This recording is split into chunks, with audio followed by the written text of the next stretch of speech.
हाम्रो नमस्ते छ सबैजनालाई। आजको सानो प्रयास Germany versus Ivory Coast FIFA world cup 2026 match number 34 हाम्रो गेम एनालाइसिस।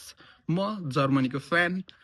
आशा थियो जर्मनीले पहिलो गेम जस्तै राम्रै डोमिनेन्स देखाउनेछ, तर आइभरी कोस्ट 30+ को फिफा ऱ्याङ्किङमा भए पनि हिजोको जर्मनीको जुन टिमलाई चाहिँ अत्यन्तै धेरै एक्सपोज गरेको छ आइभरी कोस्टले। आज त्यही सबै कुराहरूको चर्चा गर्नेछौँ यो भिडियो ड्युरेसनमा। फर्स्ट हाफको हामीले बल पोसेसन र बिल्डअप प्ले हेर्ने हो भने जर्मनीले राम्रै कन्ट्रोल गरिरहेको थियो। 55% पोसेसन र 90% पास एक्युरेसी भनेको एकदमै धेरै राम्रो थियो। पोजिसनल स्ट्रक्चर पनि निकै राम्रो देखिरहेको थियो। तर जर्मनीको मुख्य समस्या भनेको फाइनल थर्ड इफिसियन्सी रहेको छ। बलको सर्कुलेसन राम्रै थियो, तर पनि पेनिट्रेटिभ पासिङ र चान्स क्रिएसन एकदमै धेरै प्रभावकारी मैले देखिनँ। आइभरी कोस्टले कम्प्याक्ट लो ब्लक अप्नाएर सेन्ट्रल स्पेस बन्द गरेको जस्तै थियो, त्यही भएर जर्मनले धेरै चान्सहरू क्रिएट गर्न सकेन।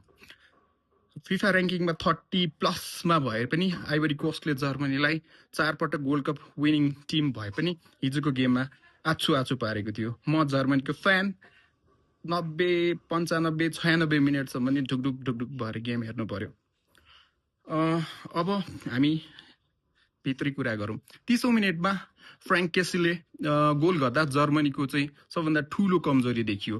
के भन्दाखेरि जर्मनले एट्याकबाट डिफेन्समा फर्कने क्रममा डिफेन्सिभ ट्रान्जिसन एकदमै धेरै कमजोर देखियो। हाई डिफेन्स लाइनमा का कारण पनि मिडफिल्ड र डिफेन्सको युनिट बिचमा चाहिँ स्पेस एकदमै धेरै थियो। र एउटा मन परेको चिज आइभरी कोस्टको काउन्टर एट्याक मलाई एकदमै धेरै मन परिसकेको थियो। जर्मनीको डिफेन्सिभ लाइनअप हिजो धेरै टेस्टेड भयो, किनभने आइभरी कोस्टले काउन्टरमा जर्मनको डिफेन्सलाई मजाले पेनिट्रेट गर्न सकिरहेको थियो। स्पेसको एक्सप्लोइटेसन अनि काउन्टर एट्याकबाट जर्मनीको विरुद्धमा आइभरी कोस्टले पहिलो गोल निकाल्यो। म त एकदमै धेरै सक भइसकेको थिएँ। स्ट्याटिक्सले के भन्छ भन्ने कुरातिर जाउँ। 55% पोसेसन हेरेर जर्मनीले धेरै सजिलै डोमिनेसन गर्यो भनेर मान्छेहरूले सोच्नु सक्छन्, तर वास्तविकता चाहिँ अलिक फरक नै हो। किनभने जर्मनीको र हिजोको गेममा स्ट्याट्स हेऱ्यौँ भने 16 सर्ट्स टार्गेट 16 सर्ट थियो, 7 सर्ट्स टार्गेट थियो। जर्मनीले 591 पास खेलेको थियो, 90% पास एक्युरेसी थियो भने उता आइभरी कोस्टको 9 सर्ट्स 2 सर्ट्स टार्गेट थियो।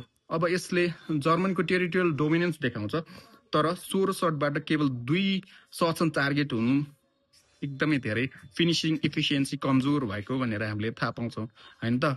अब गेमको सबैभन्दा सिफ्ट कहाँबाट आयो भन्दा 68 मिनट पछाडिको उन्जाबले इक्वलाइजर गोल गरे पछाडि गेम ठ्याक्कै आइभरी कोस्टबाट जर्मनीतिर सिफ्ट भएको जस्तो मैले चाहिँ पाएँ, होइन। त्यस पछाडि जर्मनीले एकदम पासिङ एक्युरेन्स एकदमै धेरै गरिरहेको थियो।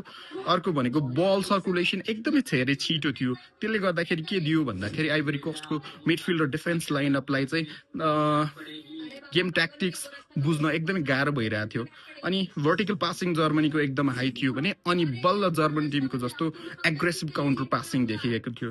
एग्रेसिभ काउन्टर पासिङ पछाडि आइभरी कोस्टको डिफेन्स चाहिँ के भयो भन्दाखेरि गेम रिड गर्नलाई असफल भयो।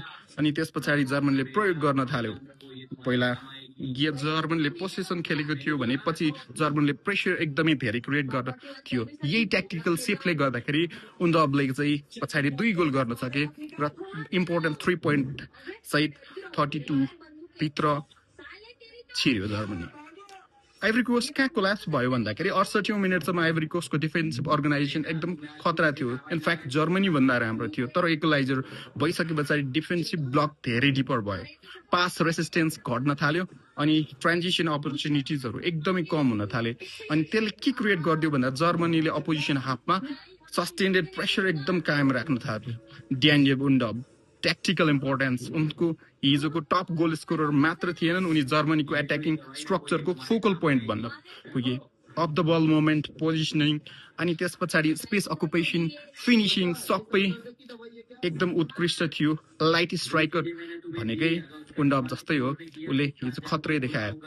अब एउटा जर्मनीको 32 मा त पुग्यो तर वर्ल्ड कपको दावेदार भएको जर्मनीको लागि 3टा मेजर कन्सर्न मैले एज अ जर्मनीको फ्यान अथवा फुटबल फ्यान 3टा कुरा देखिरहेको छु। एउटा भनेको डिफेन्सिभ ट्रान्जिसन, एट्याक गुमाएपछि जर्मनीले तुरुन्त डिफेन्सिभ सेपमा फर्कन सकेन, त्यही भएर गोल खाएको। अर्को भनेको हाई डिफेन्सिभ लाइन, स्ट्रङ्गर टिमले यो स्पेस अझ राम्रो एक्सप्लोइट गर्न सक्छन्। आइभरी कोस्टले त हिजो डिफेन्सिभ लाइनलाई त्यत्रो धेरै पेनिट्रेट गर्यो भने अब अर्जेन्टिना, पोर्चुगल, फ्रान्स, स्पेन जस्तो हायर टिमहरूले त एकदमै धेरै त्यो एक्सप्लोइट गर्न सक्छन्। अर्को भनेको चान्स कन्भर्सन, किनभने आइभरी कोस्टले 16वटा चान्स क्रिएट गरेको थियो, 2टा मात्र लङ टर्म अन टार्गेटवाला चान्स थियो। अब फाइनल रूपमा के भन्न सकिन्छ भने जर्मनले यो खेलमा पर्फेक्ट फुटबल खेलेन नै भन्छु म, तर जर्मनले गेम म्यानेजमेन्ट र एक गोलको पछाडि परिसके पछाडि पनि मेन्टल रेसिलियन्स, ट्याक्टिकल एडेप्टिबिलिटी र विनिङ मेन्टालिटी एकदम राम्रो देखायो। अनि ठुल्ठुला टिमहरूले यस्तै नै गर्छन्, त्यही भएर this wasn't Germany's most dominant performance, but it might be the most important victories of the tournament so far, an interesting one. Thank you.